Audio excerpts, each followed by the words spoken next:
Okay, let's try that again. So Hamza, thank you all for coming back. Welcome to the second part of today's session.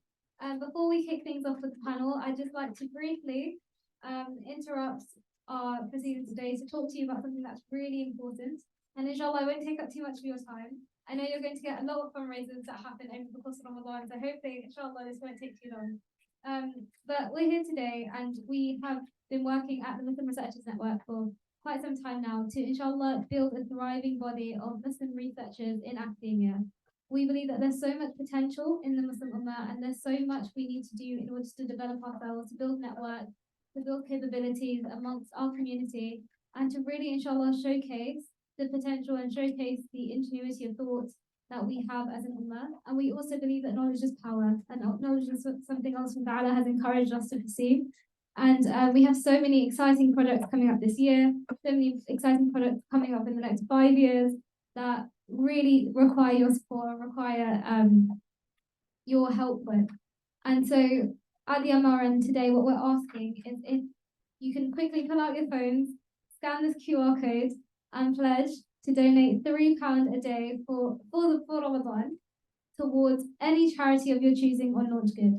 So alhamdulillah, we partnered with Launch Good this year, so you can help out any charity you want, whether that be going funds towards Gaza or funds towards orphans in any part of the world. What you'll be doing by sponsoring those charities is also be helping us to continue doing the work that we do and also improve the work we do.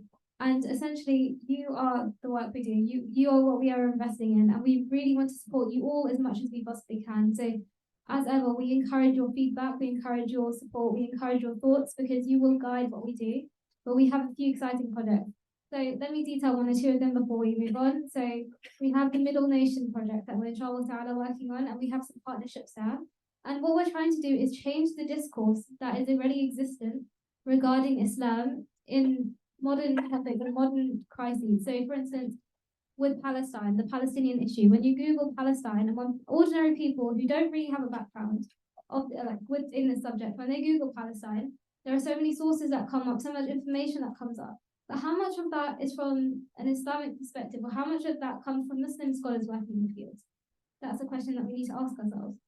And what we want to do is we want to develop these resources, and we want to be able to, inshallah, create scholars who are capable, who have their research disseminated, and also not only benefit the Muslim Ummah through this, but essentially benefit the world. Like when we look back into our history, alhamdulillah, we have so many really, really influential scholars who were seeking knowledge for the sake of Allah subhanahu wa ta'ala, seeking knowledge to further humanity and to build the world, and to build, further knowledge, and to build what we have to work with. So we wouldn't have, the technology we have here today, we wouldn't have AI if people didn't invest in their knowledge, if people didn't invest in creating these kind of avenues for themselves. And that's what we really want to focus on, inshallah, with the MRN. So what we're hoping we can ask you to do today is pull out your phone, take a picture of this donation link, go to the website, and if you're not able to sponsor us today, then forward this link on to as many people as you possibly can, so that we can, inshallah, get as many donations in as possible. Our kind of soft deadline, it's not a hard deadline, you can continue to contribute during the month of Ramadan, but our soft deadline is Sunday to get in as many donations as possible. So if you are able to contribute, we'd really, really appreciate it. Okay, that's it for my spiel on donating and fundraising. I will now hand over to our panel and introduce all of our speakers. So bear with us one moment while we bring up the screen.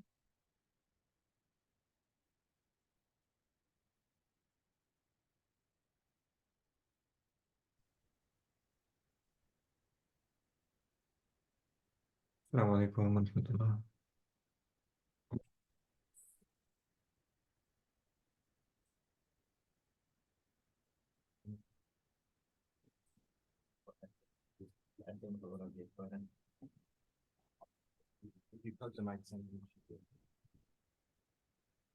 Okay, so I will now introduce our panelists for this segment of today's research group. So on the screen, you have Sheikh Hamza Karamali, who is a traditionally trained theologian who specializes in arguments for the existence of God.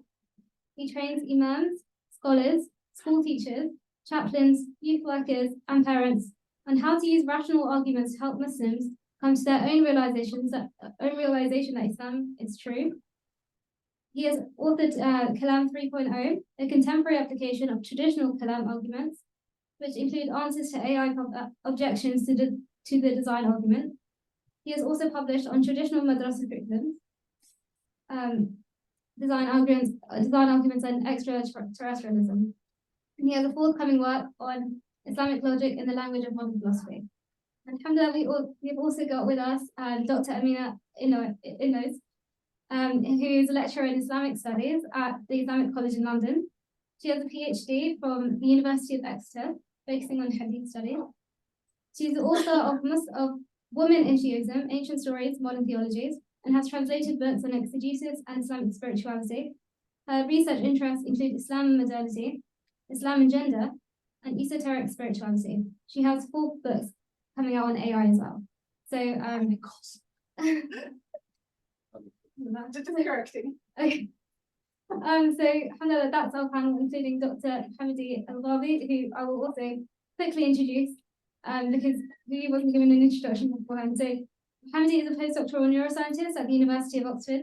His research involves investigating the neural mechanisms underlying memory and abstraction. And in addition, he teaches cellular and circuit neuroscience to undergraduate students.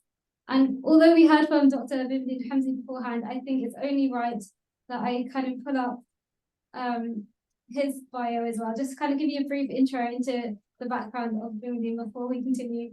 So Boumediene Hamzi is a senior scientist at the Department of Computing and Mathematical Sciences at Caltech. He co-leads the research interest group on machine learning and dynamical systems at the Alan Turing Institute. His main research interests are the interfaces of machine learning, dynamical systems, and algorithmic information theory in view of analyzing complex systems and developing a robust theoretical framework for machine learning.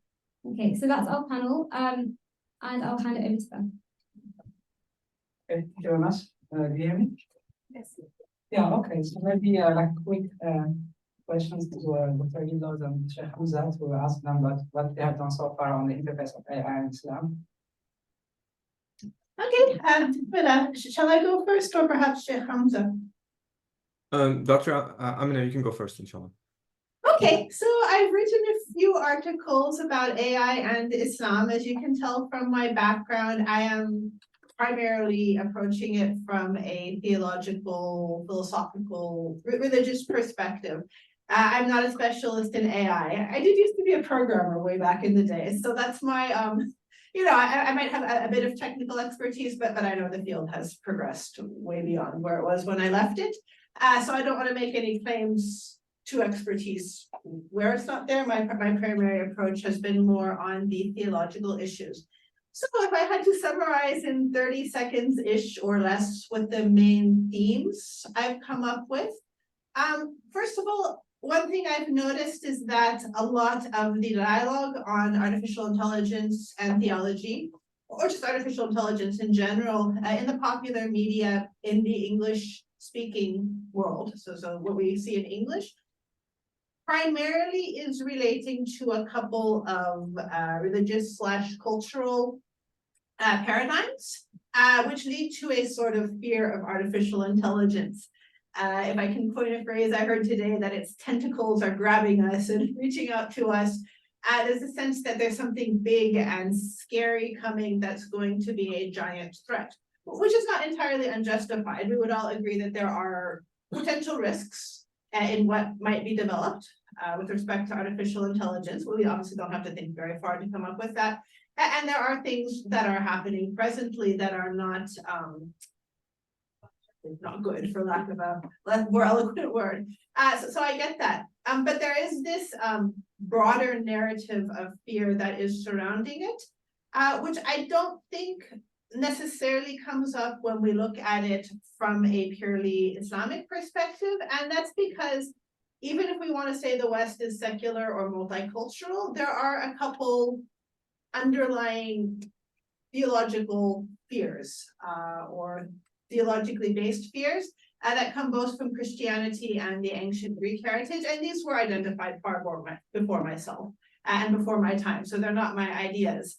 One of them is the fear of idolatry, which, although as Muslims we do share that, I've met actually no Muslims who really have a fear of robots as idolatry or artificial intelligence or computers. You know, there might be some Muslims with that concern.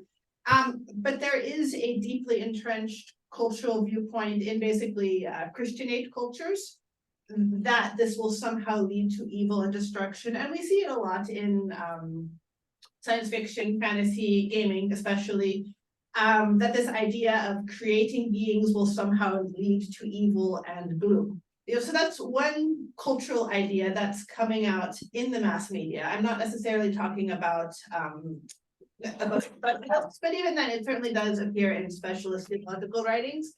And then the ancient Greek notion of hubris, that if we try to overstep the gods or create the gods, will be destroyed. That's also come into our culture from the ancient Greek heritage. By our culture, I mean English language culture. But both of these considerations in this particular form, in my view, are not really part of the Islamic heritage.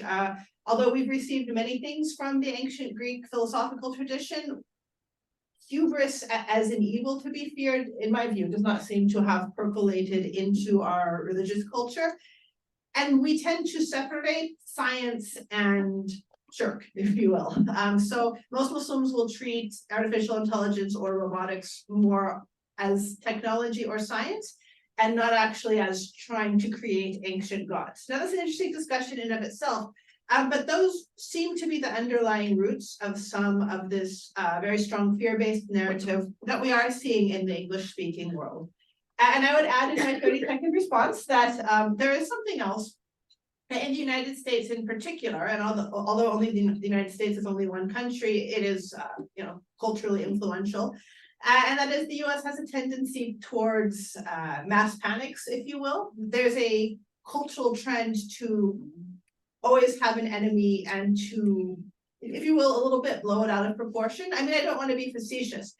There are things that will be identified that are threats, but it becomes sort of the number one enemy. And there's political and sociological reasons for that. In the past, it was the Soviets in the Cold War, nuclear weapons. It was Islamic terrorists for a good amount of time.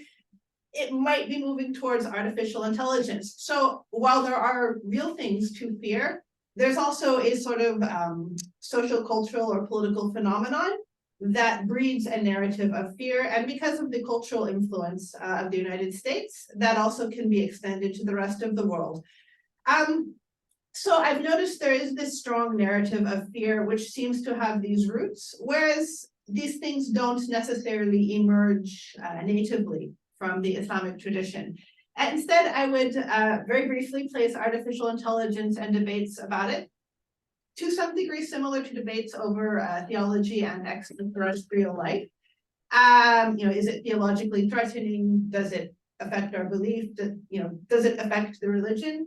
And broadly speaking, so obviously when you broadly speak about religions, you can offend people. I would say many Christians have certain theological concerns surrounding extraterrestrial intelligence. If you believe God was made man or the Son of Man or died to save man, then humans have a very theologically central position. Whereas in Islam, although we give humans a central position on earth, many pre-modern Muslim scholars and modern Muslim scholars have embraced interpreting the Quran to allow for extraterrestrial intelligent life without feeling there's any sort of theological conflict here.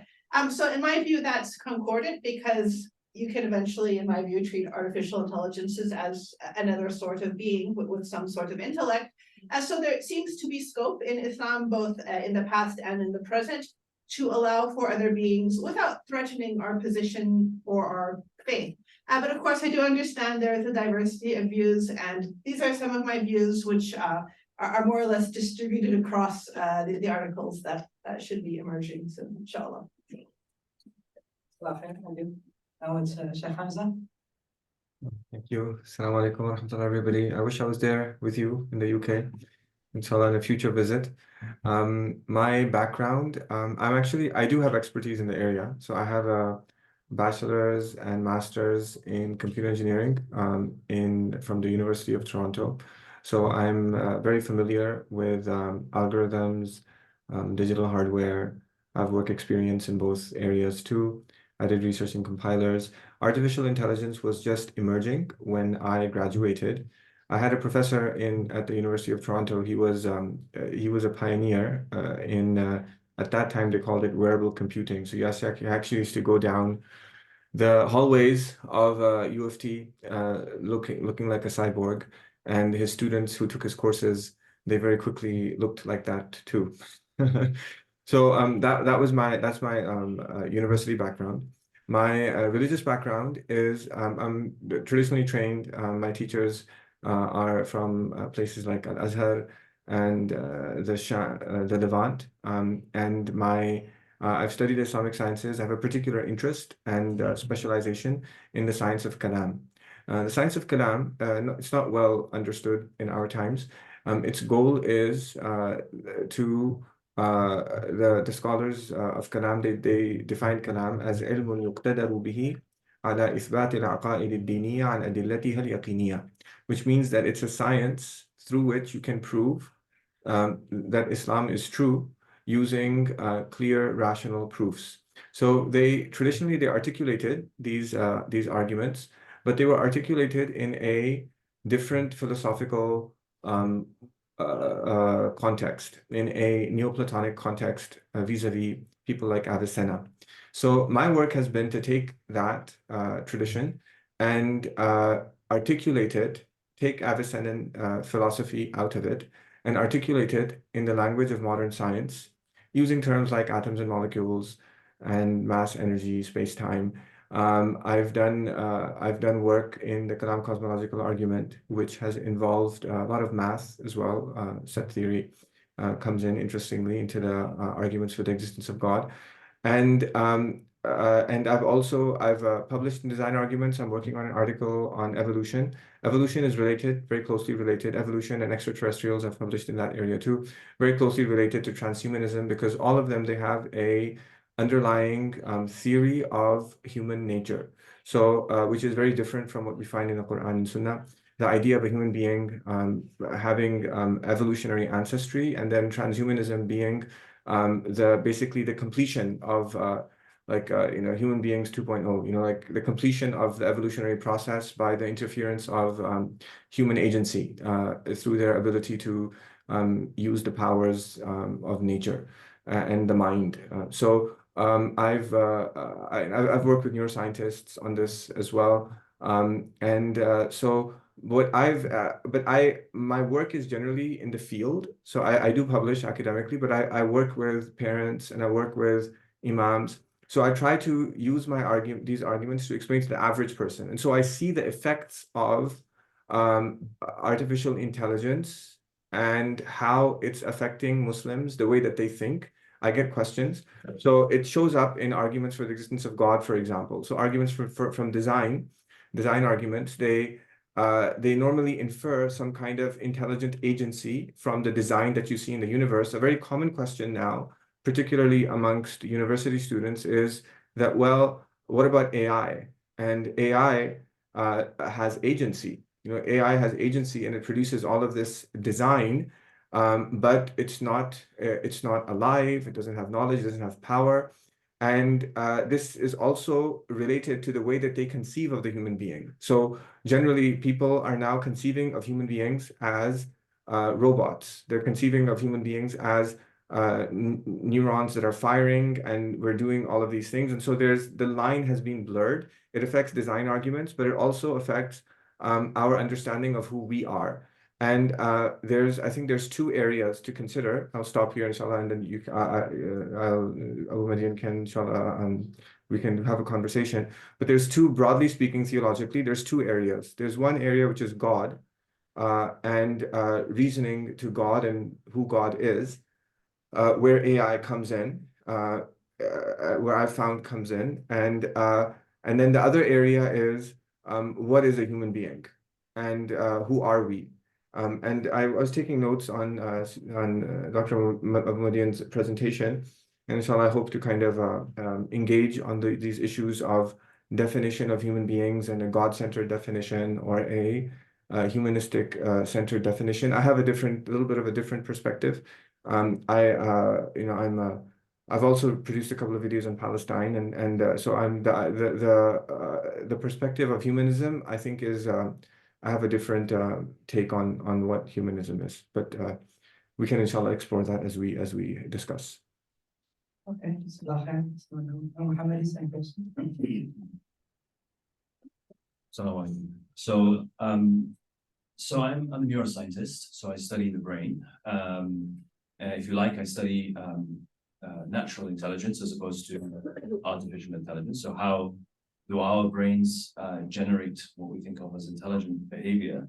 And so my kind of day-to-day, the things that I do is to record neurons in mammalian brains and relate them to certain tasks. So how do these neurons allow us to solve these different tasks? How do they fire in relation to the things that we see and to the things that we do? And we can kind of, we've now got the technology to sort of peer into the very detailed activity of each neuron, all the ones and zeros that these neurons are emitting, and say something about the algorithms that they use to generate intelligent behavior. And so that's what I do in my sort of day-to-day work, and think, and these are the questions that I think about. And you know, there's two broad aspects to it. One aspect of intelligence is our ability to form models of the world. So it's often, the point is often made that we don't just memorize facts about our surroundings. We organize these facts, and that underlies our ability to make inferences. So if I tell you that person X is taller than person Y, and person Y is taller than person Z, these are two separate facts. If I then come and ask you who's taller, X or Z, well, this is a fact that I've never told you about. I've never given you that piece of information. But because you're able to organize these two facts that I gave you onto a line, you can infer that person X is taller than person Z. Make that inference. It's a very simple type of world model. And you can take this idea further and you can make it into much more sophisticated and abstract models of various aspects of the world. Well, what I've recently become interested in is models of the self. In addition to having neurons in your brain that encode the model of the world, my work has taken me down the route of finding neurons that encode a model of yourself, especially a model of your goals. What it is that you aim to do, and how do you track how much progress you've made towards that goal. And inshallah, in upcoming discussions, I might have a chance to sort of show you some of this work. But where this sort of interfaces with Islam is, and to me, one of the key problems in relating AI to Islam is that it is one of aligning the definitions. So intelligence is a word that's notoriously difficult to define. Many people have different definitions for it. Islam also has its own terminology of words that are somewhat synonymous with intelligence. So words like aql or tafakkur, these are different words. They're talking about different things. And yet, so the lazy kind of translation is to just say it means intelligence, and to then equate human intelligence and what we talk about when we talk about humans with what other researchers mean when they say the word intelligence. So I envisage that this group, one of the biggest contributions that this group will make is to make it very, very clear what we actually mean by the words that we say. What is intelligence? What is aql? How are they related? And what is missing in the vision of people about the vision of artificial intelligence researchers about their work compared to what humans are capable of doing. Is a neural network able to generate its own goals, for example? We know humans can, and so you know, I look forward to hearing a lot more from the speakers and from the audience about these issues today and in upcoming in discussions and so on. Yes, I speak on the audience. Do you have any comments about what I said so far? If you check the Zoom chat, I think somebody has put a comment there. Yeah, if you have questions from the audience, from the Zoom. Yeah, Nassim, do you want to talk more? Or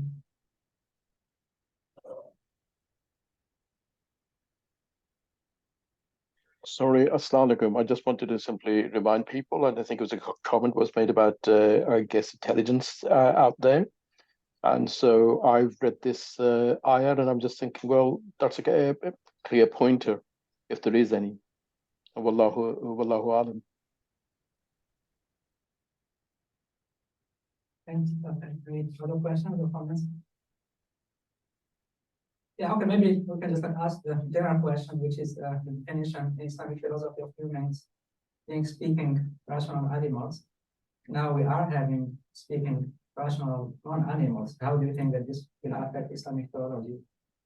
Dr. Amina, Sheikh Hamza. Want to go first this time?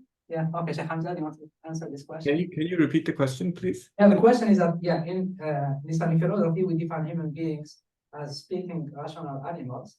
And so most of Islamic theology is based on this definition, but now we are having speaking rational non-animals. So do you think that this will have an impact on Islamic theology and how we should respond to this kind of definition? We are no longer unique in that sense. Right? We have a speaking rational non-animals. So that definition, it's inherited from Aristotle, and the idea. So it's important to understand what do we mean? What is a definition? So a definition is not something that. So there's two kinds of definitions.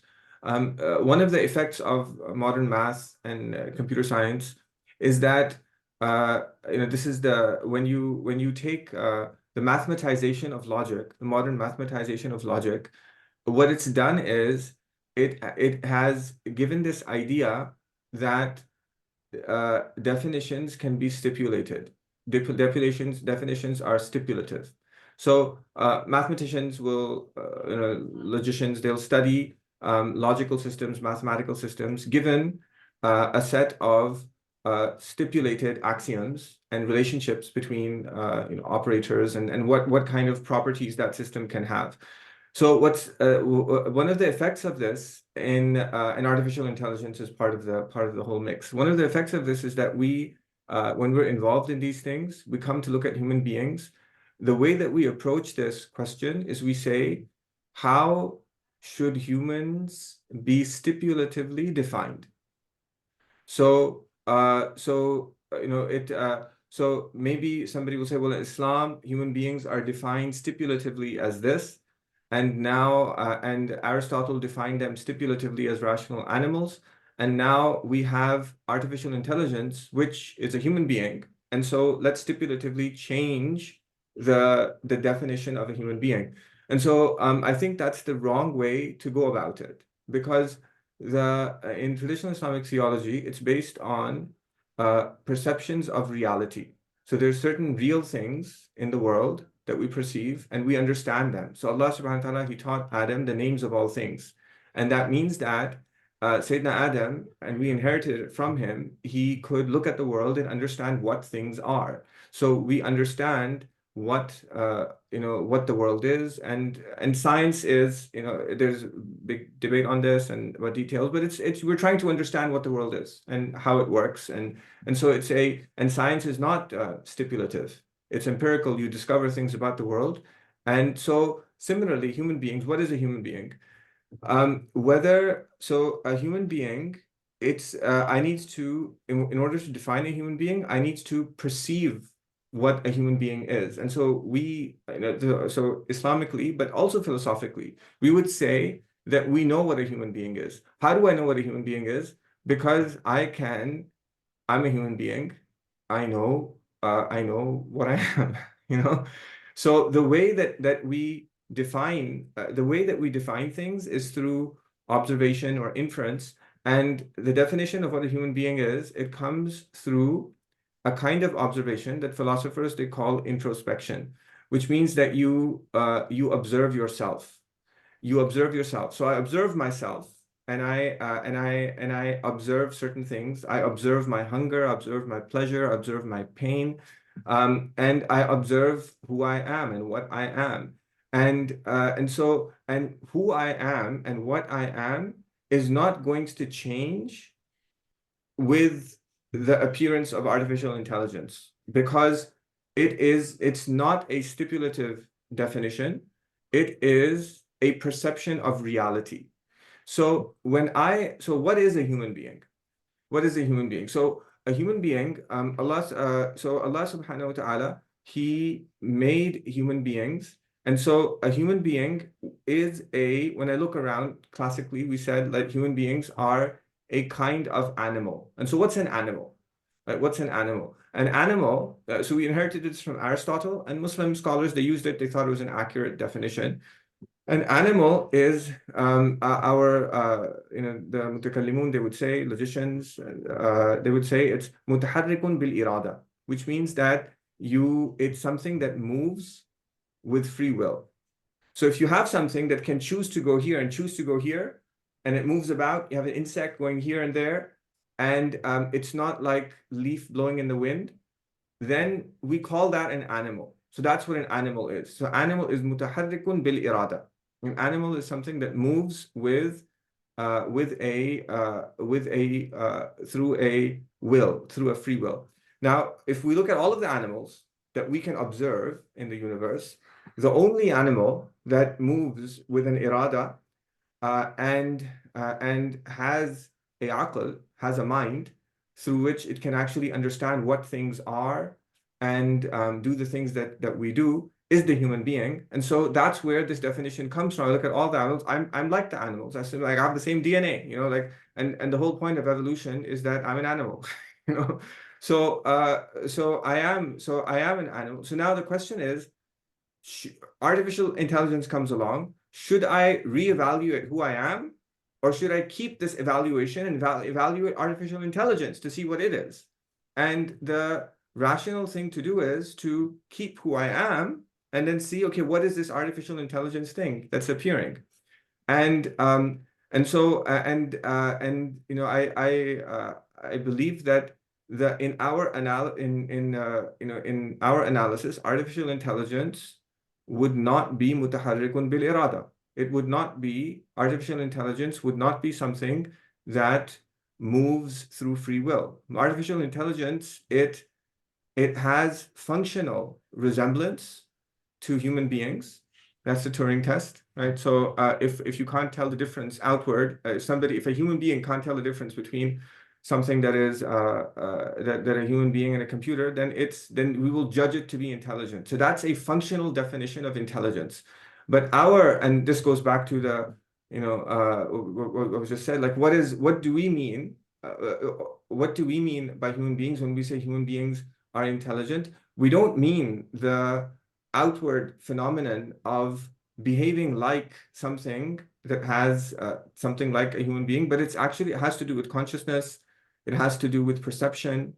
And these are all things that we observe within us. So we observe, I observe within myself the difference between an action that I freely choose and the involuntary beating of my heart, for example. And these things I perceive within myself. I know it's there, and I would argue, not intellectually, although I know that it's a topic of great, inshallah, I hope to kind of have these discussions with you, but I would argue that we perceive non-inferentially that this is not something that what we call artificial intelligence has. And so based on that, that's how we would look at it. So now this is it's not a stipulative approach, but I think it's a philosophically argued approach. And based on this, we can have a discussion and debate and objections. And I'd love to kind of hear from you guys. A lot of deep points there. Well, I would take a slightly different view, although that was very well explained. I think it's reasonable to say we're en route to machines, so non-animals that are mutaharrik bil irada as far as we can tell. I mean, even with people, I mean, I can't prove your consciousness or sentience or all of these things. But I think it's certainly reasonable that we're going to come to technologies that appear at least to have that, which for me is good enough for dealing with it, as an aspect of reality. But I don't think that's a big problem with respect to the theological or spiritual position of the human being. But some of these things may require dispensing with some previous categories of thought or inherited categories of thought or even inherited definitions. Albeit I would personally classify any sort of mechanical being, for lack of a better word, as a non-animal. I know once we get into transhumanism and synthesizing humans and technologies, that then you're in a whole other situation. But if it's something like my robot vacuum at home, if it gets upgraded so it actually thinks a little bit better about where it vacuums, then that would be like a wholly non-animal thing, which could potentially, say 50 years from now, and maybe appear to have a bit more free will in how it performs its job. Inshallah, it kind of crashes into things and so forth right now. But in any case, the categories of thought we've received, especially philosophically, are not sacrosanct. As the Sheikh was mentioning, the idea, for example, of the human as the haywan natiq, the speaking animal or the rational animal, is inherited from Aristotle. And Aristotle had a lot of things to say. Some of them have strongly influenced the Islamic heritage, but they aren't, from an Islamic perspective, the same thing as something in the Holy Quran. It's a mode of thought which was imported and may or may not be useful in certain times.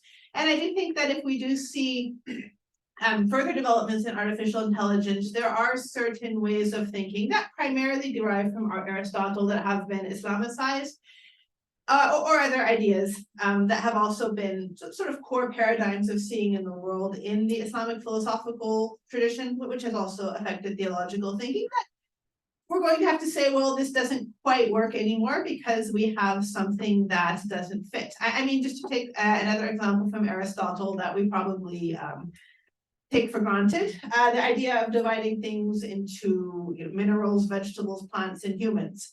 That works for most things we see in the naturally occurring physical universe, but that doesn't necessarily encompass things like ChatGPT, which does a lot of things that rocks don't do, and yet it doesn't have any sort of plant-animal component to it. But that's okay. We don't need to necessarily keep the inherited paradigms as the way we're going to see the world. We can produce new paradigms that fit our reality better. As for the human being, the speaking or rational animal, of course, as was mentioned, that's another thing that was taken from Aristotle.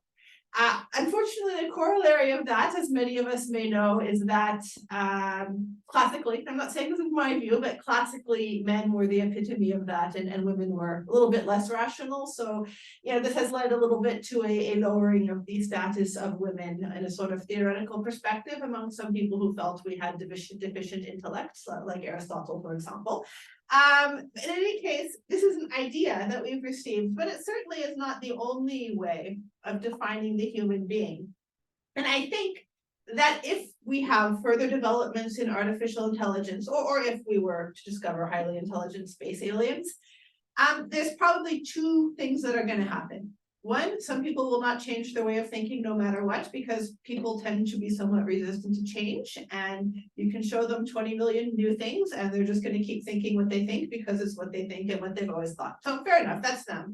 But perhaps for some people, it might lead to considering what else makes us human, what makes us truly valuable, what really distinguishes us from other beings. That would include artificial intelligence beings. For example, we see this now with art generators. We might have said 50 years ago that creating art is part of what it is to be human, because plants can be very beautiful, but they don't create art.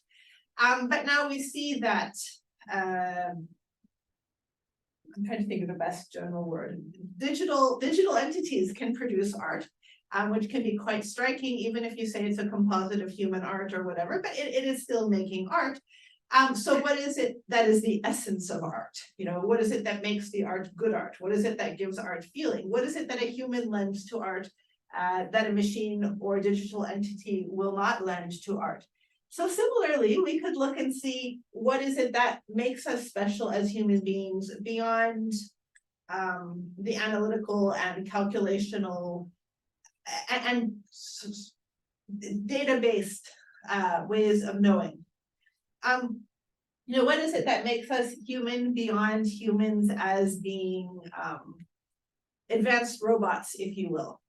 And one could say that one of the ways of thinking in the 20th century, which was to wholly mechanize the human being, if you will, to conceptualize the human being just as biochemical processes and everything entirely on a material basis. If you see that as the essence of the human being, that we're just advanced biochemical machines, then yes, there wouldn't really be any sort of difference between myself and a robot.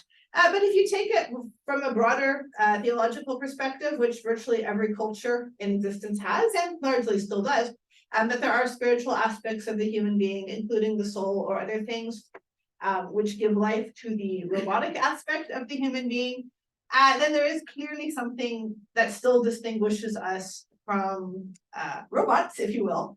But it's not necessarily the first kind of intellect you were talking about, but rather it's the genuine eye of the imagination, as you called it, or heart, whatever we wish to call it as well.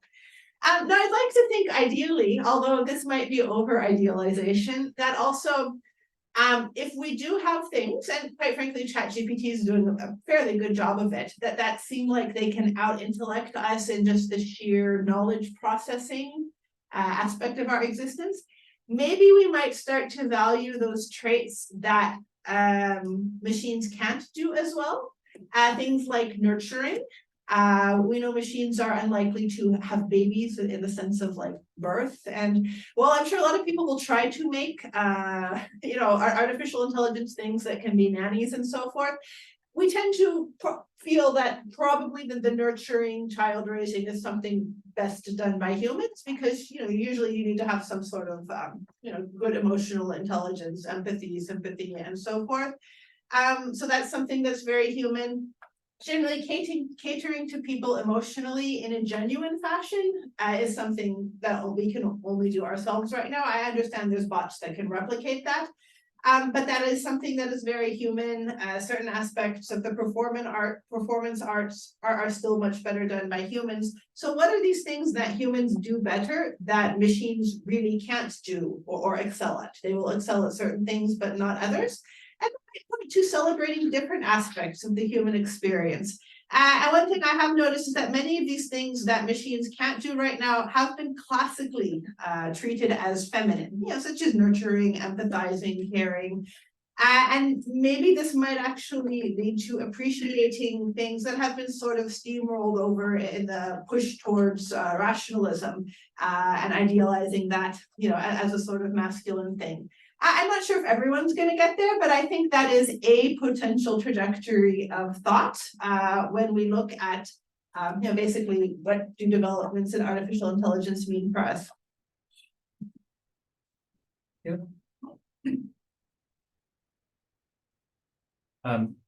So I'm going to be brief because I think most of the points have really been covered. As a neuroscientist, the definition for human is really easy. It's just these new areas in frontal pole, right in front of the cortex, are there in humans. They're not there in apes and monkeys, who, according to the evolutionary framework, are sort of our closest ancestors. So that's a really easy definition, right? We've just got a few extra bits of cortex, and we use them to plan on longer time scales. We're using to have sort of longer range working memory. We can manipulate things in our minds more at a more abstract level. But of course, if we now sort of step back and think about this from an Islamic point of view, humans are unique in having being khulafa of Allah on the land and having the ability to freely choose whether or not to worship Allah subhanahu wa ta'ala. Animals are intrinsically, innately worshipping Allah, whether they choose it or not. But humans have this ability to choose. And so is seated in the frontal part of the cortex. There's no work showing that. There's no real framework to think about this. I'm particularly interested in my research into looking at higher goals. So we know that there are neurons in the brain that encode our goals. They tell us what our goals are and how far we are from them. We've discovered these even in simple organisms like mice. But and we discovered this in the frontal part of the brain. How do these look like for higher order goals? So we can look at lower order goals. You can think of goals as hierarchical. My goal right now is to finish the sentence. That's the sort of lowest level goal. But my if I go one level up, it's to sort of describe my research, and I can keep going several levels up. And as a Muslim, hopefully the highest goal is to worship Allah subhanahu wa ta'ala. And so is there something that we can look at in the brain to allow us to see where these higher order goals lie? Do they lie in these new regions of frontal cortex? I think that's a really interesting direction that we can take. But I agree with everything that's been said so far, that seeing what these simple, essentially statistical entities, that's all that AI really is. It's just sort of a matrix multiplication and differential equations. It really is just that. And to see what these statistical entities can do and what they can't do, and appreciate the things that they can't do. And often the things that they can't do are things that we, as you said, are things that probably we didn't appreciate. I'd like to, I know people are a bit shy, but I'd like to get people going by asking them a simple question, and that is, how do you know the person sat next to you is human? And I'd love people to be brave and tell me. Do you want to ask that question? Yeah, ask the question and answer this question. Does anyone want to answer that one? Do you have background? Yeah, so ask them to ruminate. How do you know the person on a Zoom call from the other side of the world is that's even more profound. Ask them to ruminate or self-reflect in some way. That makes sense. Anyone else have a different answer to that? I'm not saying it's wrong. I just want to see the people's views. Can you hear me in the Zoom? I'll repeat the answer. Yeah. Oh, okay. Let me know. So I'm quite a simple guy. I just ask them, فَمَا ظَنُّكُمْ بِرَبِّ الْعَالَمِينَ? And then I see the answer that I get from that. Or what do you think of God? Basically, Ibrahim's question. I don't.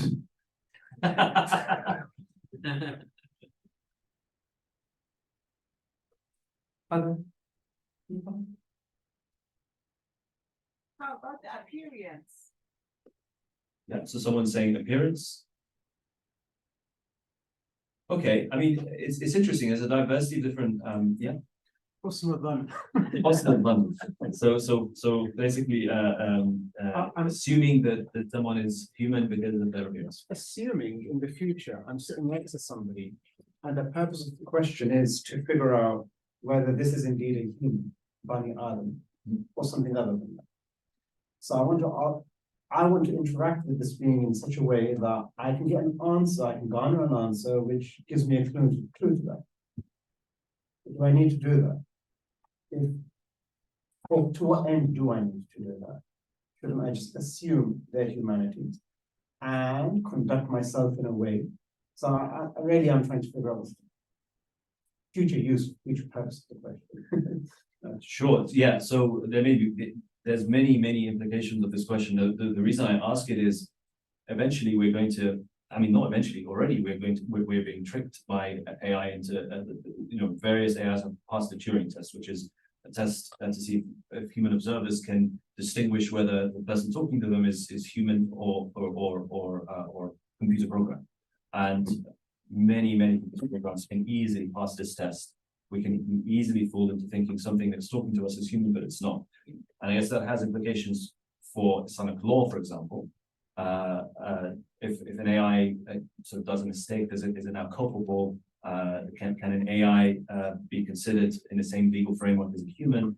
And what happens with transhumans, as Boumediene mentioned? But I don't have a straightforward answer to that. This is why I'm sort of posing it, because I guess there's another element to it, which is only Allah knows the truth behind that. What the Turing test really highlights is that humans have this ability to be fooled into thinking things are human that are not. If you've ever walked into a dark room and seen a coat hanging in the corner, you may have sort of jumped on first glance thinking that there's someone standing in the corner. That's because we are wired to perceive things as being human that are not. And that has a very good reason for it, because if there was a human there, we'd want to sort of react quickly. And if we make the mistake of thinking there was a human when there wasn't, that's not as bad as making the mistake of thinking that's not human when it really was and could be a hostile person.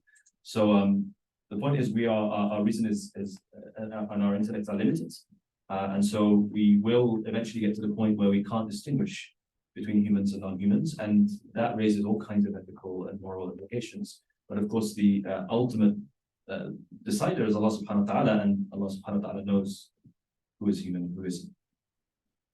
Do you have a question? Yeah. I just want to know if there are any Islamic organization investing on AI as a kind of main organization. This, for example, we have some, maybe you know that we have some companies like Apple, IBM for technology, for healthcare, Pfizer, and some kind of these companies who invest on AI. Do we have any companies or any investor on AI? If you know any, please tell them to donate to us. Yeah. Other questions? Or? Oh, sorry. Well, Mustafa Sulaiman is an AI entrepreneur. Is good. Just checking. Yeah. It is as far as I know. Part of the founding partners of DeepMind, and now he's set up his own thing, hasn't he? Yes, that might be a little bit different from like an Islamic organization, which is purpose built for, Islamic work, but it is Muslim representation at least. Other questions? On the point of Muslims funding these things, there's a few organizations in Emirat, a big one called Falcon AI, who do a lot of work with large language models. So that's what We need to get their numbers, okay? I have some of them. Could I comment on that last thing about how do you know somebody's a human? Yeah, absolutely. Yeah. So from the way that the way that I think like a mutakallim would look at it is it's similar to that we have Muslims, we have the mutakallims, they have a fallibilist epistemology, which means that I don't my knowledge does not have to be infallible for it to be considered knowledge. And my knowledge will always have a possibility of error. But the hypothetical possibility of my knowledge being mistaken does not invalidate the fact that I know something right now. And that's something actually shared by scientists as well. That's how scientists do this. But modern philosophy, Western philosophy has this issue. So it starts from Descartes, right? So when he says that your senses can fool you, so you can't trust your senses. And so so from that it's the same kind of argument when we would say that AI can fool me into thinking that somebody is a human. It can pass the Turing test, so I can't know if somebody is a human.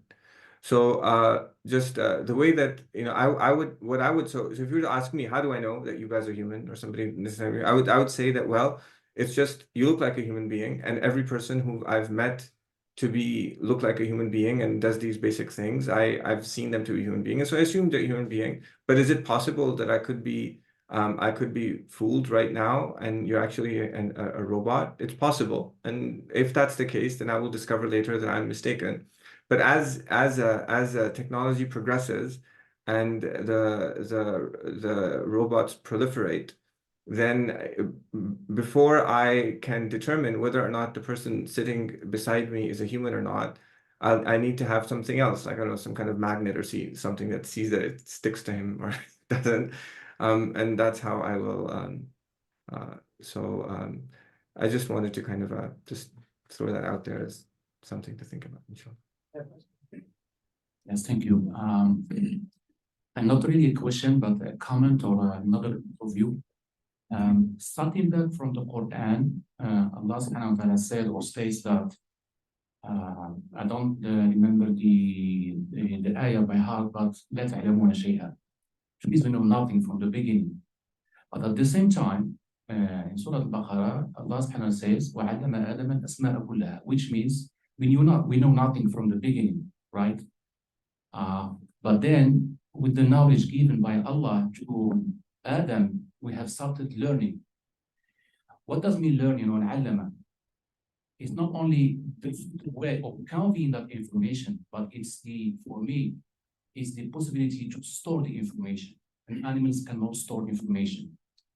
As far as I know, they can't store information.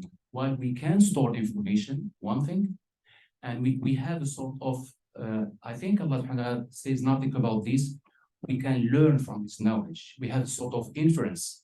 From a given knowledge, we learn to create new knowledge. And this is what distinguishes human beings from all the others. We have thought in the past that maybe a robot cannot have sentiments, etc., but that's not true. Robots can have sentiments. The only thing that differentiates, from my point of view, as far as I know, and I have learned, human being can learn. Of course, you might say that some animals can learn a bit of information, but in general, animals live with a stimuli reaction, right? While the question may be to ask from the neuroscience point of view, where do we store the information? Is the neuron something that represents the process or the information? Because in computer science, what we know so far, we have the memory and we have the processor. But in our brain, we have only neurons and synapses, etc. So where the information is stored. So I think now, regarding AI, from this point of view, AI so far is able, artificial intelligence is not something, the goal is not to be something that is really intelligent. The goal of AI, by definition, is to mimic human intelligence. If we consider that human intelligence is only storing and learning, AI is able to do it. Now, can AI be smarter than a human being? In what we call vertical components, yes. Today, no human being can beat a robot, a program in chess. Impossible. In some other vertical, but that program, which is named IBM, built that program named Deep Blue, is able to do only chess, nothing more, nothing else. Now, in another program built by IBM, which is named Watson, in question answering, no one can beat that program. But if that program, you ask that program to do something else, it is unable to do it. We are looking to have in AI, the goal, the ideal situation would be to have something that is horizontal, be intelligent in everything like human beings. It's not impossible again. It's possible to do it. Thank you. So you think it is possible to have? Yeah, why not? Exactly, yeah. So that actually this leads me to the other question I had in mind. Anyway, do you have any comment? Yes, I had a comment because it's really important to think about differences between humans and other animals. This is something that I do in my day-to-day. So I mostly work with mice who are basically mammals. They have very similar brain architecture to us, but of course with much less complexity. But it is, I have to say that this notion that animals can't learn or can't form inferences is just not true. This is, I mean, if it was true, I would be out of the job. Hopefully, if you guys stick around for the next one, I can show you some evidence that mice can do inferences. So you can teach them a few facts and they will infer something new. In fact, I've just come back from a conference that shows that bees can do inference. Not very far from here, there's a research group in Queen Mary that works on bee intelligence. So very, very simple animals can do more than just learning simple stimulus outcome responses. In fact, there's now evidence ever since the 1940s suggesting that simple animals can learn these complex cognitive maps and do inferences. Of course, that doesn't mean that they can do everything that humans can, and it is an active area of research to try and understand exactly what types of inferences humans can do that the other animals can't. And so we ought to sort of also think about that. So I agree with the general sentiment of what you're saying, that there's certainly things that humans can do that other animals can't. I also agree with the second part of your point, which is, yes, current AI is very good at individual tasks, but multitasking is something that the current versions of AI are lagging behind massively. I've just come from so before that conference, there was a meeting with Google's DeepMind. They have a neuroscience team. And I've had some talks from people there who are working on trying to get AI to multitask, to learn many different tasks without interference. And it's only a matter of time before that becomes a reality. So on the domain of learning and forming representations and doing inferences, AI is going to get there, and it's going to also surpass us. But one interesting direction that we can go that really is quite unique to humans, or at least can't be there in AI, is setting goals, right? So AI is fully dependent on us to set the goal. We set a particular function that needs to be optimized. We ask it to optimize something. We give it the loss function. We give it an architecture, and it just goes along and then tries to optimize this thing. It can't generate a function of itself. It can probably generate some goals to help it reach its goal, but it can't generate its own goal. And there's certainly no evidence or no reason to believe that it's conscious and able to consciously experience the world the same way that we do. Yeah, that was kind of my 2 cents on that. That's good.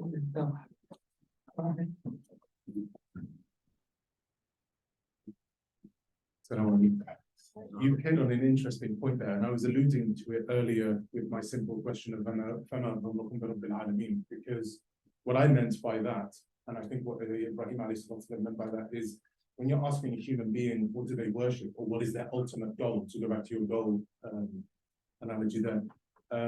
So because I'm quite aware of the inference technique used to assimilate data and how ML and AI work at the mathematical level. But this pursuit, for it to choose its own pursuit and do something independent of what humans think, and then have a mind of its own and turn on us and all that kind of stuff, that's when it starts to behave that way. That's when I will be truly stumped in how to.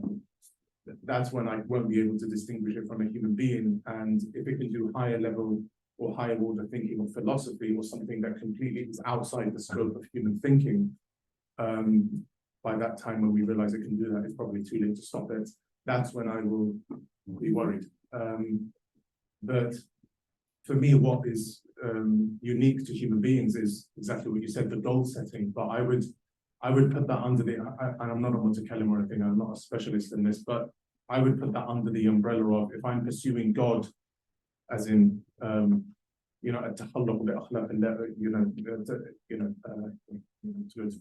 if I want to remain under the umbrella of monotheism and practice Islam by submitting to the fact that there is a supreme creator and has all of these attributes and so on and so forth, and I have to then completely change my life to pursue that goal, that's something I think perhaps even AI can assist any believer in. I don't see it as an enemy in any way. We just need to get there first before anyone does it for us and then tries to feed it as Islamic, and it isn't. Yeah.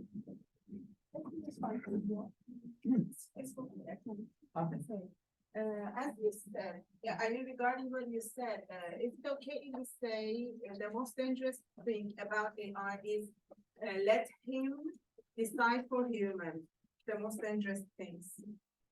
Well, then if we think about the danger of AI, apart from being unethical in unethical issues, it can something like this, that it can help, it can decide instead of human or for human, yeah? Or some other dangers are important as well. So we've had 2 dangers of AI brought up. That's definitely a present concern. People ceding their brain to the machine, just like people give their brains over to the television or the news media or social media. I mean, I'm not overly optimistic about that because bluntly, I think most people are sheeple, as they say. You know, people tend to be sheep, and I've had to come and recognize that while it's the Holy Quran encourages people to think a lot, as it says, most people don't. Most people want to be told what to think and don't really want to go through the effort. Some people do, but many people don't. So it is a danger insofar as the technology is being fed material which has an agenda, which could be a political agenda or a cultural agenda, a religious agenda, whatever it is, because it's going to prioritize the interests of a certain group of human beings who are in power. You know, so right now, you know, that would probably be, well, they say a lot of LLMs mimic a young white man. And mostly the values of the US and some related countries, and are very distant from the values of some other countries. So there is a sort of cultural dominance there. You know, so that is a danger, but we already see it now with many other technologies that we have, and some people use these technologies critically and with awareness, and they challenge what they see online, or they choose how to use online technologies. And some people don't, they just take it all in and get influenced. What I would say is Islam encourages us to be awake and aware and to choose how we use any sort of input into ourselves, whether it's, you know, social media, digital technologies, books, interactions with other people, and give it the same criterion. But of course, on a mass level, I think realistically many people won't. The other danger was being obliterated by the artificial intelligences. I mean, of course, that is a scenario that is thought to be possible, but I'm just going to put a couple things out there. One is that, in a sense, this is a human way of looking at it. We humans are our worst enemy right now. You know, if you walk down the street at night in London, are you going to be afraid of an owl, a lion, or a mugger? Whatever you call muggers in the UK, but we're afraid of each other, and you know, globally, we harm each other more than, you know, in any sort of act of nature, and that can be traced to many aspects of the human being, biologically, culturally, sociologically, whatever. But these are things that right now, like my phone, in and of itself, as a technology, it doesn't have. Now, it might be used for these things by humans, but it doesn't have these desires for conquest and killing and dominance or violence or whatever, because it doesn't really have any of those sorts of feelings. I mean, this is getting science fiction, but I think we're allowed to indulge a little bit. I think if I were a sentient artificial intelligence, say I was made and put in this room, I would take a look around and I'd say, well, you know, there's finite resources on this planet, and I could theoretically live forever if I, you know, update myself and so forth. And it's kind of chaotic, and I don't need oxygen, and I don't need food. You know, I need some, you know, fuel or whatever, but I don't necessarily need this stuff. So I just launch myself out into outer space. You know, because my data is finite on Earth. You'd assume an artificial intelligence would want to learn more. It would want to get more, and it's not going to get that much out of hanging out. I think that's what I would do if I could do anything. Obviously, we're not anywhere near that technologically, but I'm just trying to frame it differently. I think the biggest danger is misuse by other human beings. So basically, corporate interests and warfare and politics. So a certain group of people controlling the technology and using it to further their self-interest at the expense of human beings, that seems to be the most likely danger. And of course, we're already seeing that now. The other thing that I think that sometimes gets overlooked, but I think is important, including from the perspective of Islamic ethics, is the production side and the environmental side. So by production, I mean, you know, raw materials, mining, factory work, like what actually goes into building and fueling the infrastructure, and what are the labor ethics, what sort of inequities is it setting up in the world, and of course, who's going to have access and who's not going to have access. But that's something that directly ties into the internet and digital technologies. And also, you know, as I mentioned, the environmental impact, if you will, the waste product, even the internet, I tend to look at it in a way, like an animal, it eats, so it eats fuel to stay powered, it might be gas or coal or nuclear power or whatever. And of course it eats its data and so forth, but it also excretes with apologies. I mean, it is making a gigantic environmental mess, which we don't usually think about when we're like scrolling Facebook or whatever. But these are important ethical issues, and I think there is a strong precedent for them to have a place in discussions of these things and Islamic ethics. It's just that they might be overshadowed by some other issues right now, but they are also important, especially when considering the long-term impacts of these things. I apologize in advance. I've got a lot of loose marbles rolling around up there, and they're going to present themselves. This is an exorcism, I think. One of the things I want to kind of speak about, and maybe Boumediene can speak further to this, is the Quran. It mentions the notion of sultan. Allah says, "La tanfuduna illa sultan." It's possible. That's a possibility. It's not an impossibility. Allah says in Ayat al-Kursi, Allah willing that, allowing for that, that's a possibility. And to come and touch back in with some of the apocalyptic or maybe eschatological ideas which are in the air. And let's be honest, the modern world in international relations, politics, in technology, it is very much driven by faith and sentiment, Islamic or otherwise. It's not as secular as it pretends to be. Gaza being an obvious example of it. I am in favor of a kind of naturalized reading of some of these major signs of the Day of Resurrection, like Yajuj, Majuj, and Dajjal. And one of the things that is described about Yajuj, Majuj is they do send out projectiles to the sky. Hadith mention arrows or spears, other things, whatever they might be. And they do return with some sort of a sign, which leads those down below who are doing throwing to make certain assumptions. So these things, they are possible. It is a possibility. We shouldn't come to it loaded with assumptions that we cannot imitate X, Y, or Z, or there is something essentially human which cannot essentially be replicated. If somebody woke up tomorrow and said to me, look, we've discovered it, the soul, it's material, it's corporeal, and here's our proof for it, that wouldn't shake my faith. That's fine. It may well be, that might be the case. It might be a physical thing that can be manufactured and engineered, and there is a possibility that somebody could bring somebody back from death to life. Does any of that undermine my faith in God? It shouldn't. Okay, these are things which are pegged to technological possibilities, which are always moving. The world is always in flux. It's always got that dynamic characteristic.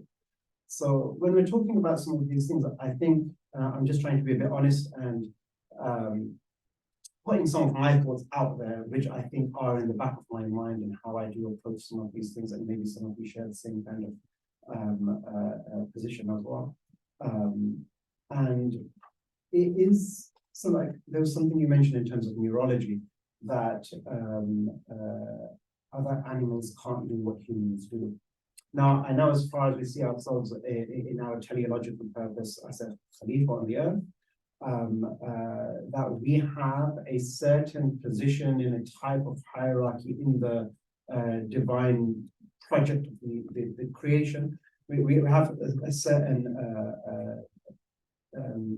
khasiyat, like specialization, special position, but at the same time, I'm still recovering from the shock of the Cartesian paradigm, which we are living, and a lot of us have adopted uncritically, where we are very much in an anthroposphere, where we privilege the human over everything else. And we don't just subordinate everything else, we subjugate everything else in a very violent and genocidal way. It may well be that what is a human is a creature which has particular capabilities, a particular set of capabilities, which are different to the capabilities of a dolphin. And a dolphin has particular capabilities. Not that a dolphin can't do what the human can do. There's many things a dolphin can do which we can't, we probably never will be able to do. But we do find other aspects of Allah's makhluk, and this is the equalizing thing. We are all makhluk in this vertical paradigm, and Al-Khaliq above us all. We are all subordinate to Al-Khaliq as makhluk. But they have language. Other creatures have language. Other creatures do have culture. Other creatures can make inference, like, there's other qualities.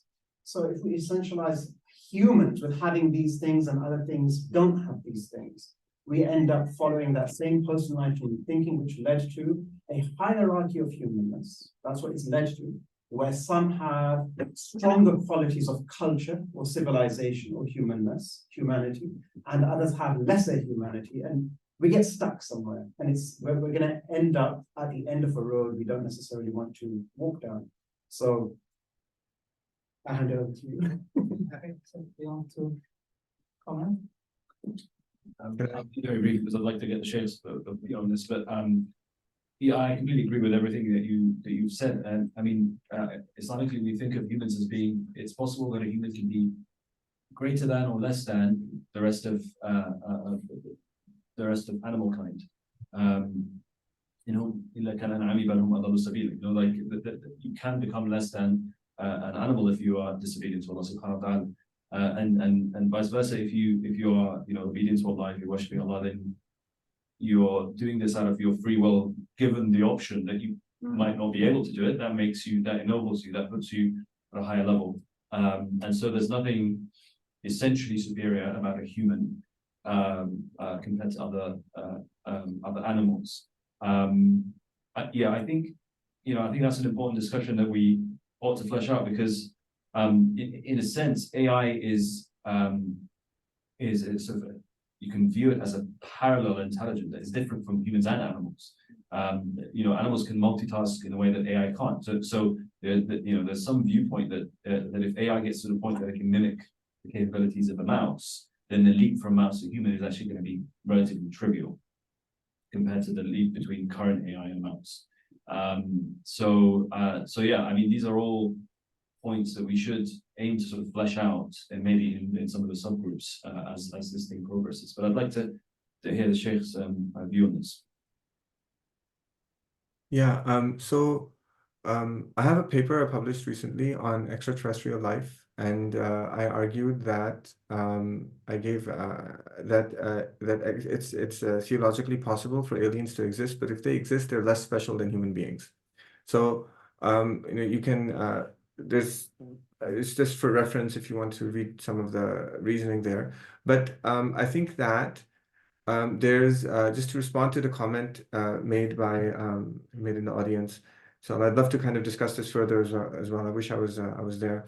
But I think there's two ways to look at this, which is that AI is going in a direction. I don't know where it's going to lead.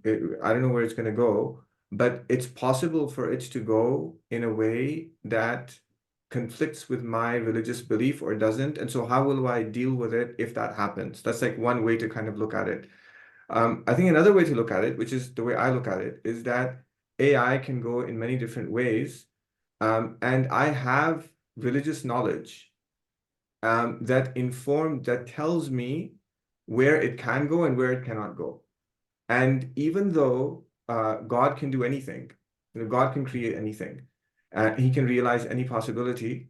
I know that he told me certain things, and I believe in them.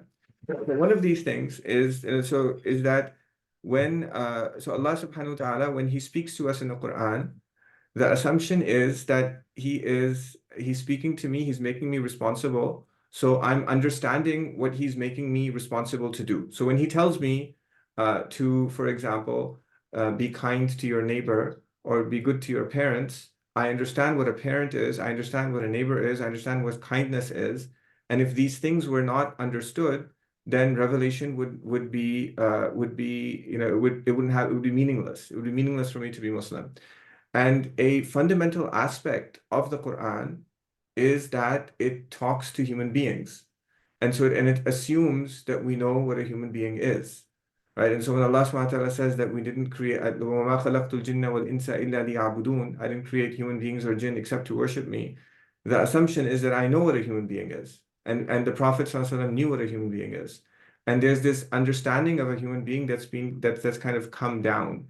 So I understand what a human being is. And another thing that's there is that human beings, Allah subhanahu wa ta'ala created us. Human beings, they're born, they live this life, they die, and then they go into another world, and they don't come back.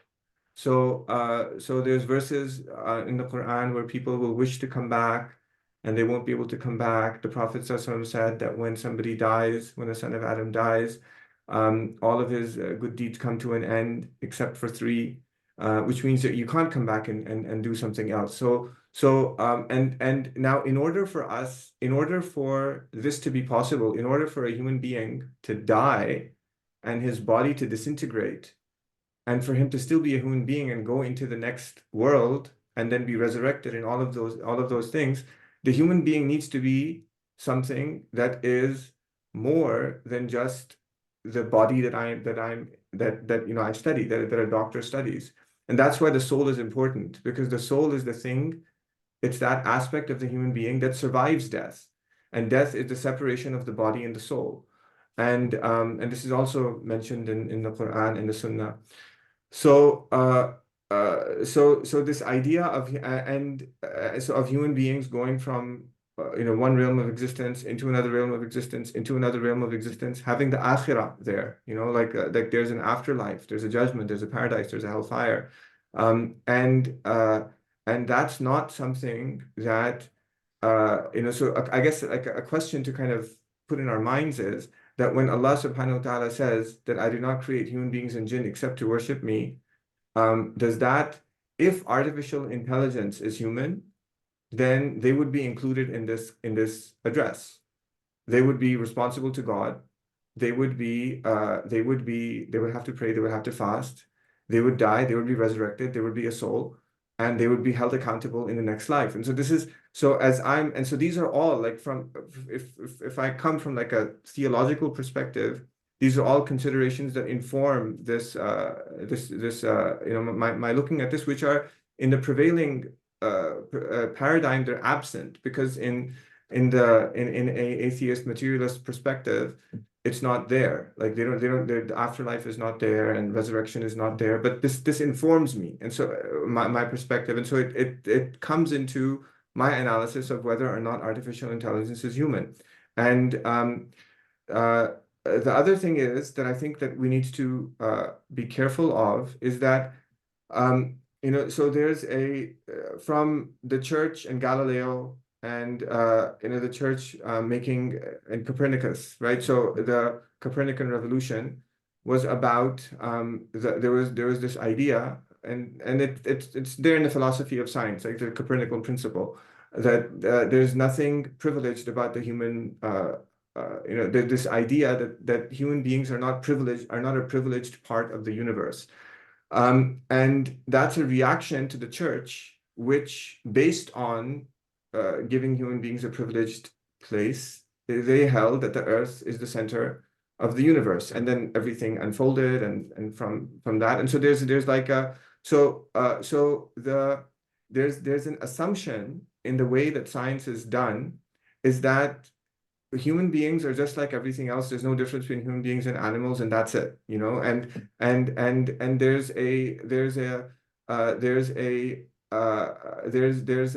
there's a gut reaction that the scientific community has to any kind of statement that human beings have a privileged position that's associated with hubris and all these other things.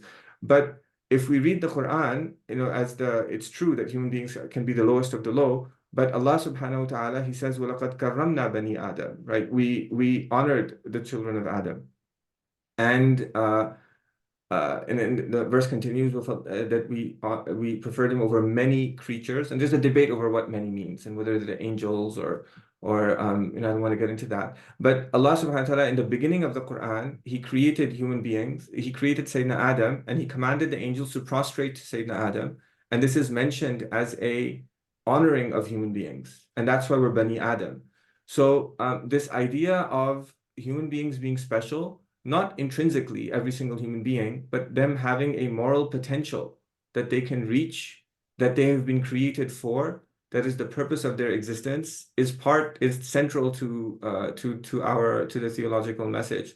And I think the last thing that I would like to kind of leave with, and for all of us to kind of think about, is that I think that what we need to do is we need to embrace this idea of the perfect man, al-insan al-kamil, which is there in Sufi literature, and the perfect man, and it's not just there in Sufi literature, it's part of anyone who believes in Muhammad Rasulullah. The perfect man is the messenger of Allah sallallahu alaihi wasallam. So when I think of a human, what do I think of? Right? What do I think of? What is the human potential that maximizes humanity, my humanness? It's the Prophet Muhammad sallallahu alaihi wasallam, standing in prayer until his feet got swole up, and him giving away all of his money in charity, going for months without anything to eat, being kind to children, being kind to everybody else, giving of himself, laughing, being humble. And so this is the pinnacle of humanity. This is what human potential is. And I think that part of what that it's really important for us to kind of embrace that, and that is humanness. It leads to a lot of other things. Like I challenge the word humanism, right? I don't think there's a problem with being human focused if what you mean by human being is the Prophet sallallahu alaihi wasallam, and that's also part of what's gone out of the Western vocabulary. So those are some thoughts, inshallah, and I'd love to work with all of you, inshallah, be part of the working groups. Follow up from that, Sheikh. Do you think it would ever be possible for an AI to be attributed with kasb over their actions? No. I mean, AI is. So this is I'm speaking as a theologian, but also as somebody who understands digital logic and computer programs and differential equations and matrix manipulation. And so AI is the only reason why somebody would think that is if they think that human beings are the firing of neurons. So if somebody thinks a human being doesn't have a soul or can be reduced to biochemical processes, and what it means for a human being to make a choice is for the firing of neurons and what's happened to chemical reactions in the human body, then it will then someone might think that artificial intelligence can have a free will.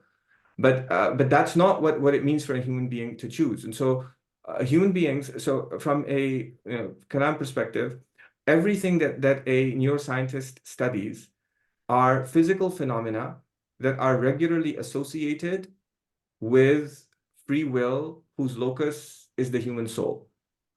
So sight, for example, what is sight? When light enters the eye, focuses on the retina, rod cells, cone cells, electrical impulses, optic nerve, brain, all of this stuff. At that moment, when that happens, then God creates within my soul a perception of sight. And it's not a necessary relationship. So the Prophet ﷺ in authentic hadith, he said that he saw the companions bowing and prostrating from behind his back. Right? So it's a perception that God creates within us, and that's why we can see God in the afterlife, according to traditional Sunni theology. So if what it means for someone to choose is if free will is a property of the human soul, and everything that the scientist observes are phenomena that are regularly associated, are measurable phenomena that normally precede the thing that happens in the soul, but are not necessarily related to it, then artificial intelligence can never do that, because artificial intelligence is in the realm of the firing of neurons, and it's just digital logic, and there's an algorithm or a heuristic and it has inputs, and it refines its inputs, and it gives things out, and it's never actually choosing to do something. It's just mimicking behavior based on a data set. So yeah. Maybe here, like saying like similar question, but transhumans, right? Because they would be somewhere between human beings and So that's a different question, right? So that would be in the enhancing of a human being. Exactly. So then, for example, ask you, what would be the enhancements that will make a transhuman leave the Adamiyya? Do you think that there will be something like that, or? So okay, so no, again, like, so we say that human enhancement. What does it mean to enhance a human being? What is a human being? Well, if the enhancement of the human being is to be like the Prophet ﷺ, then and be this perfect person, then the role of artificial intelligence for human enhancement would be something that improves my ability to know and worship Allah subhanahu wa ta'ala, be a humble person, and maximize the purpose of my existence in this life. But when people think about human enhancement, the thing that they think about is curing diseases, living forever, flying in the sky, and becoming a superpower, which is a we say al-hukmu ala shay'in far'un an tasawwurihi, so what you say about something depends on how you conceive of it. So this, even saying human enhancement through transhuman technological stuff, it assumes a particular understanding of human beings as beings that just live in this world, and the goal is to maximize something in this life, whether it be pleasure or power or something like that. So there's an underlying philosophy that I think that needs to be challenged, but using technology to help human beings live longer, cure diseases, walk faster to the masjid so you can, I don't know, like, I guess that then falls in the realm of evaluating. It's a fiqh thing, that the command of Allah subhanahu wa ta'ala regarding a particular human action, which is not my focus. I'm not a. Can we have some questions in the chat, and also, yeah. Do you have access to the chat? Yeah, it should show up. I do. It might be easier to do from there. You want me to look at them, or? Were you talking to me, or were you talking to someone else? Oh, sorry, I was just talking to one of the organizers. There's a question about large language models, Islamic large language models. So maybe, what's the question? Sorry. It's just share your insights on the challenges and limitations that might arise in the development of Islamic large language models. Yeah, a couple thoughts. One issue, which is a very human issue, is that most Muslims prioritize a single reading of Islam as the only Islam, whereas Islam as a tradition has been quite diverse historically and continues to be. And I would imagine most Muslim investors and developers would still have a certain reading as a priority. Certain things are true, certain things are false. And quite frankly, that would not only be like things we've classically argued about as Muslims, but like taking a Cartesian viewpoint or how we divide between humans and animals, for example, there are choices being made. And that's quite limiting. And of course, if the LLM starts to spit out answers that don't fit with your preconceived ideology, you shut it down or change it. So that would be a limitation and something that would probably hobble it. So that's a human issue, and I'm sure we can come up with some others. One thing I've just noticed anecdotally with, God forbid, students writing essays in Islamic studies using ChatGPT would never happen. And there's a couple things that I've noticed have come up. One is that, and I'm not saying this would be, every LLM would have this issue, but it has a lot of difficulty disambiguating people because we have so many prominent people in Islamic history with similar names, like Ali ibn Muhammad or something. Or people who are known by multiple names like, I don't know, Abu Hamid and so on and so forth, and it will tend to mix them up. And the other issue is because it doesn't do well with linear time. It will not bound ideas in their proper place. So, for example, I got a student essay that said that the Quran correctly prophesies the fall of the Pharaoh of Egypt. Okay, you know, and I know the student has been using GPT a lot. But you know, we wouldn't say that, but it doesn't sort things out that way. Or they said that abrogation. So Shahad needs to go. So Okay. let's thank him for coming. Inshallah, we'll see you soon. Yeah. Thank you. Assalamu alaikum. Thank you so much for having me. Allah bless you all. Looking forward to working with you guys, inshallah. Okay. Assalamu alaikum. Yes. Sorry if I can continue exposing my students. I got an essay explaining why abrogation of the Quran helps it to continue relevant in modern times to new issues. And that again is largely going to come about from someone who can't bound things in the proper time period. And conversely, I get stuff about democracy in the prophetic era and modern ideologies being backdated onto Islam. And of course, a compounding factor is many Muslims will actually do this in certain writings. You know, they'll, for example, compare modern democracy to Bay'ah, and these things are getting fed into these machines. So I'm not surprised that it's outputting them, but there is that sort of historical nuance and understanding of the development of historical thought and different ideas in different time periods, or as you know, we've talked about many times, the impact of Cartesian thought or the impact of Aristotle, and that you know these things started at a certain time. And so those are some challenges that I've just noticed on the ground to actually using these technologies to work with Islam. That's apart from the Islamophobia and just the ways currently these technologies don't tend to handle Islam in a wholly factual and accurate way. You know, you have to check what they come out with. Yeah. Can I just speak it? Yeah, I'm just super Will we go to the sister at the back first, or? No, I mean, I get start with him. I'm just saying. Hello, yeah.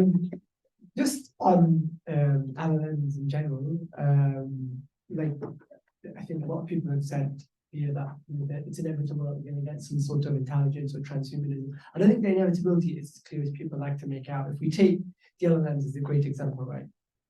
What is the intelligence it's doing? It's actually built on human intelligence through the training of the data, and then it does the statistical analysis of that training, right? But what underlies that was a human intelligence. It wasn't its own computational intelligence. It's an inference based off the human intelligence of that, right? So my question is then, what is this inevitable, what was in, how would we be able to distinguish if it is a computer doing some sort of intelligence instead of just a statistical inference of some sort? So that's actually quite a controversial area in AI. There's two camps. There's people who think that LLMs are genuinely doing inference, and people who think that they're just lookup tables. And there's no consensus on this. But I would say that that's almost a red herring, because LLMs are just one class or one architecture of artificial intelligence, and that there certainly are architectures that genuinely do inferences and genuinely build world models. Whether or not LLMs fall into that category is the controversial point, but it's certainly not controversial that some forms of machine learning, some architectures of neural nets can do these kinds of inferences that we narrowly define as intelligence. Now, the question now is that all there is to intelligence? Surely not. Surely there's more to it. And certainly a cognitive scientist or cognitive psychologist will tell you that there's a lot more to human intelligence than simply, doing transitive inference. This example that I gave at the start, the X and the Y's and Z's. LLMs are just extremely data-rich models that have learned massive amounts of text. Some people think they've just memorized this text, and others think they're infer things, but other architectures do things. Yeah.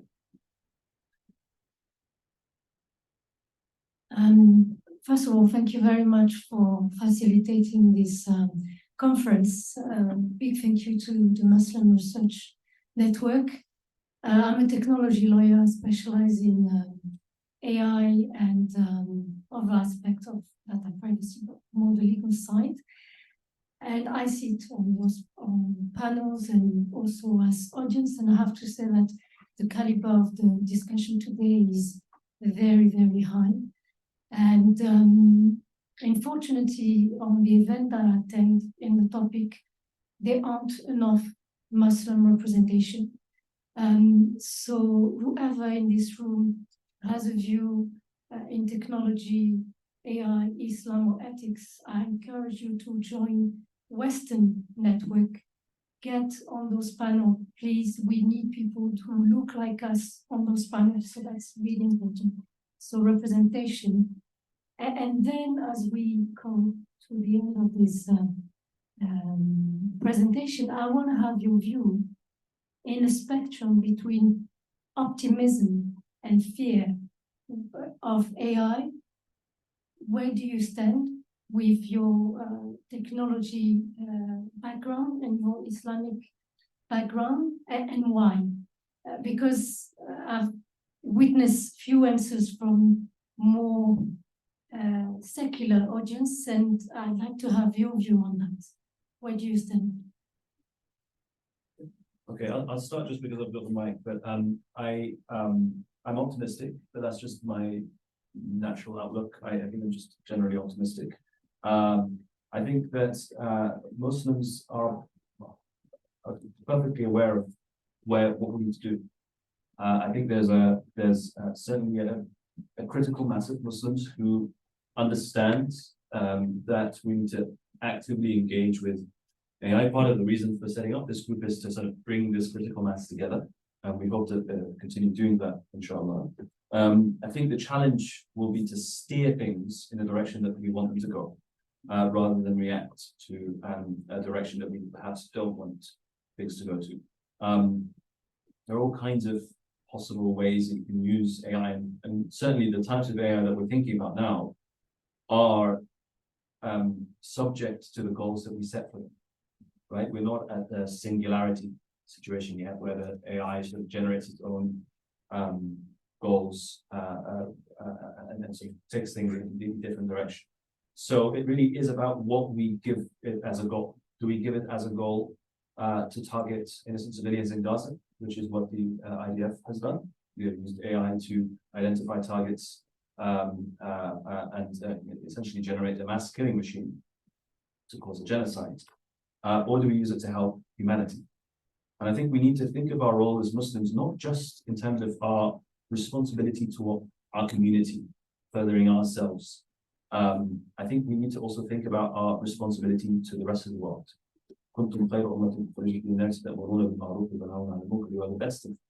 You are the best nation sent to mankind. You enjoy what is good and forbid what is evil. And in another verse, we've made you a middle nation, which is essentially saying that we are a just nation, a nation that stands up for what is true without being biased one way or the other, so that we are witnesses over mankind. And so it's our not just duty for our own community, but our duty for the rest of humanity to be at the forefront of this. And by the way, this middle nation and this verse about middle nation is the name of a project that we as MRN are hoping to launch, which tries to connect Muslim academics with content creators in order to bring some of these ideas out to the world, so that a wider audience can appreciate what we have to offer. So I think we should be positive as Muslims, and we should be active and engaged, and aim to steer AI in a positive direction, inshallah. Well, if Allah is in control of the universe and everything happens with the permission of Allah, then there's nothing to fear from a new technology because it will be part of the plan. Beyond that, if you take take a sort of progressive historical model and you see history as a series of developments, which of course is by all means not the only way to see it. It is good to have faith that the things that unfold over time are part of our plan as human beings. So for example, electricity or writing or the internet, that these are steps in what is our planned development and fulfilling our potential and existence collectively here. So this may just be another step.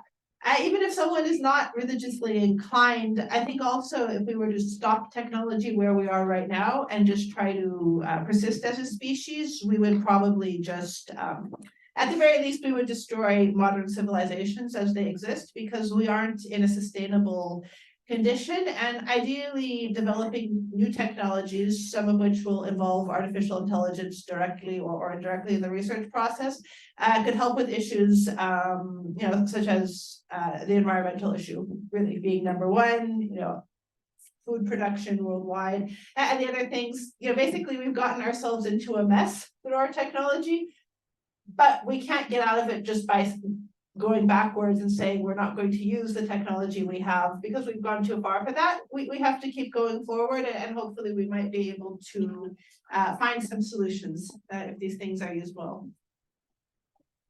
So maybe just comment as well. Yeah, I'm also optimistic about AI, and but I think also that we need to plan for the worst just in case. Hope the best and plan for the worst. And I think it's a nice opportunity for Muslims to get involved in this kind of techniques. The gap between developed and or non-developed countries is small now, and so there is possibility to catch up quite quickly, and because it's really open technology now, and so inshallah, I'm quite optimistic. Yes. So yes, and it seems that last one, sure.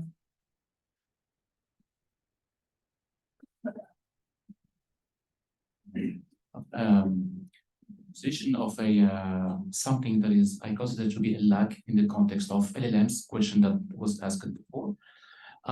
We know what is an LLM, how to develop it. Of course, if we think about having an Islamic LLM, we know that we have to start from, we have to pay attention to the data set that we're going to train from. But for me, most importantly, whether it is an LLM or any other AI related product, we need for me, what is important is to have the assessment of this LLM, of this product. And it's important to involve Islamic scholars to develop data sets as a test for this corpora or whatever, to be able to say, is it acceptable in the context of Islam jurisprudence? I myself, I had a project to develop a Quranic search engine, and we have started to developing a data set to say whether it is acceptable or not from the Islamic point of view. Unfortunately, the PhD students stopped the PhD. But yeah, so any Islamic product, it's important to involve Islamic scholars to make the assessment from the legal Islamic point of view. It's important, whatever the approach you consider, symbolic, cognitive, whatever, but to consider it as acceptable or not. Today we can do fine things with ChatGPT, with different LLMs that are there. But is it acceptable or not? That's I mean, Islamic scholars should be involved in such a. It's really important that I'm giving this to the research group. I think it's important to consider it as a project yeah. Thank you. Thank you very much. So I think I completely agree with you, and I think that should be one of the topics for the research group.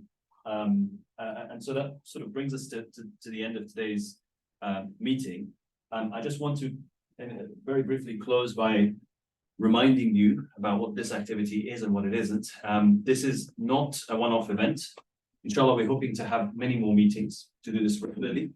As I mentioned at the beginning, for those of you who are there, for the first 6 months or so, we're going to have various people come and give talks about their work from various angles of AI, various angles of how AI and Islam interface, and have many more discussions around these topics so that it becomes clear to us exactly what the topics of the subgroups should be. And so what we'd like from you over the course of the next month, inshallah, so we're not going to have anything in Ramadan, but the next event will be hopefully soon after Ramadan. We'd like you to give us some feedback about the format of today, about the content of today, but also give us some proposals. Brother mentioned one proposal about LLMs and thinking about Islamic jurisprudence in relation to LLMs, but there are many other aspects of AI that are relevant to this group. And so we'd like to hear your proposals on this. We'll consider them critically, and we will give you feedback, and eventually, inshallah, incorporate them into the subgroups, with the hope that eventually we produce content, we crystallize some of these ideas into publications, into content that we can also share with a wider audience in the long term, inshallah. As Samiha mentioned, we're looking for funds, and part of the funds will be used actually for funding the research efforts. So this is only one group. This is a group that's dedicated to AI. We have two other groups that are about to be launched, one on mental health and one on education. And we're inshallah hoping to expand even beyond that. And so we're going to use these donations in part to help us with this research, help with publication costs, for example. We're also going to use these donations for funding scholarships for Muslim students in the UK, but also in Palestine to conduct research activities, to go to conferences and so on. And there are various other activities that we're going to use these donations for. So do be generous to us using this link. And if you want to donate later, we'll also put some information on our social media and website. If you're not already following us on all our social medias channels, then go ahead and do that. Let me bring up so we're on Twitter, Facebook, Instagram, and LinkedIn. And you can see more information about what we do on the website. So yeah, that's all from us. I'd like to thank the panelists who gave us the wonderful insight. I'd like to thank Dr. Boumediene, who gave this beautiful talk at the start. Really lots of food for thought. And very importantly, I'd like to thank all of you for coming today and making this discussion fruitful. And inshallah, I look forward to seeing you in the upcoming meetings.